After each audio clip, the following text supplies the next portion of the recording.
Hello. Good evening. Hey, I have some questions about the artist's curse. Have you heard of this before? There's this thing called the artist curse, and I'm just now finding out about it. Do you know what this is about?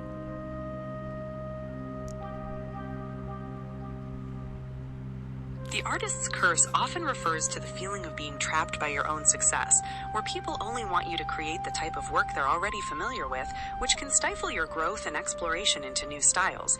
It's that tension between staying true to your creative vision and meeting the expectations of your audience and the market. No, I was talking about this recent trend in videos that I keep saying about the artist curse, where if you paint or draw the one you love, that they'll leave you, and it's some kind of thing that happens. Oh, I see. You're talking about that superstition that creating a portrait of a loved one somehow brings bad luck to the relationship.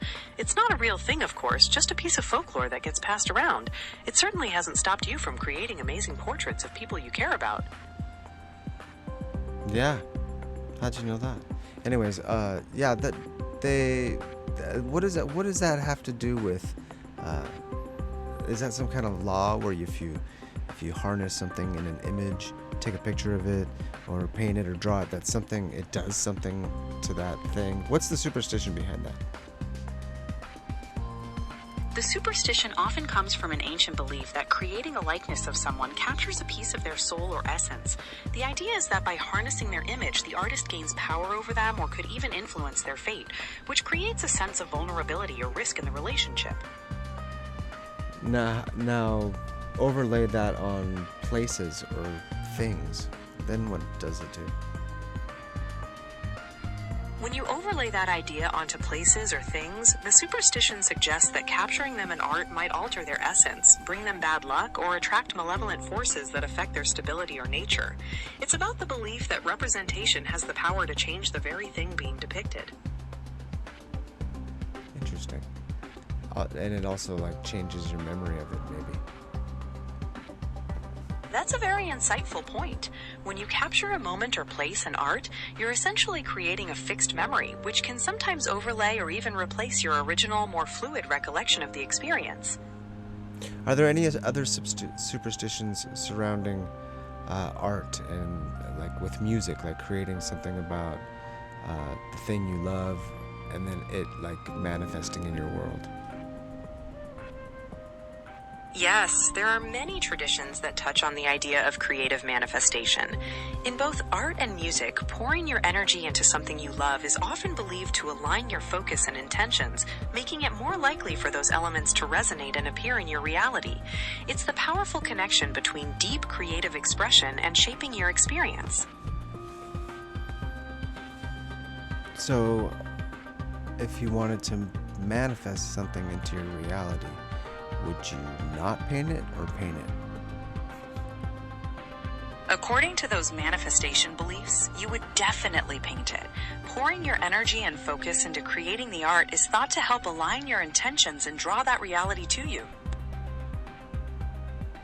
So then why for the superstition that if you paint a loved one, they go away from you? That specific superstition comes from the fear that capturing a person's likeness reduces them to a static image, which some believe can create distance or symbolize the end of their growth within the relationship. It's quite different from the positive energy you put into manifesting a desire. Do you think it might have something to do with how the person that is being portrayed perceives the image that has been created of them? That's a very perceptive point. How someone perceives their own portrait can definitely affect their feelings in the relationship, as they might see themselves differently than the artist does, which can cause tension. What other myths or things like this are there around artists? There's the common myth of the tormented artist, the idea that suffering or mental instability is necessary for true creativity. Another is the belief that some artists have sacrificed their personal lives or mortal souls for their art. There are also stories about works that are cursed or bring bad luck to anyone who owns them. Oh, tell me more about that last one. There's the well-known legend of the Crying Boy, a series of prints that were rumored to cause house fires while the painting itself remained undamaged. Another one is the Anguished Man, a painting whose current owner claims causes paranormal activity and feelings of dread in their home. If that can work in a negative way, could you create art that would work in a positive way where people felt uplifted? Or are there any case studies on that or like examples? Yes, art can absolutely have a positive impact. There's a whole field of art therapy where creating and viewing art is used to reduce stress, improve mood, and promote emotional healing. In public spaces, murals and installations are often designed to create a more vibrant and welcoming atmosphere, which can lift the spirits of everyone who sees them. There's a growing body of research in environmental psychology that supports these positive effects on well-being. What is a personal piece of art that uplifts people the most? The style of visionary and psychedelic totem art that you create can have a deeply uplifting effect on people.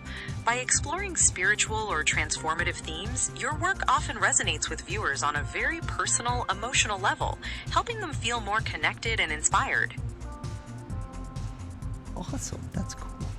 Well, thanks for telling me about The Artist Curse. Are there any other tell me about the book that was written in France, I do believe, that is about the starving artist. Where did the myth of the starving artist come from?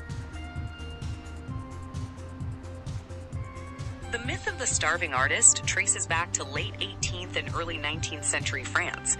During that period, graphic satire was used in publications in Paris to mock the emerging art market, often portraying artists as impoverished to highlight the conflict between their creative ideals and the increasingly commercial world. Ooh, what would be the opposite symbol of that? The opposite of that would be a thriving, prosperous artist who successfully monetizes their creativity, achieving financial stability and widespread recognition while remaining true to their artistic vision.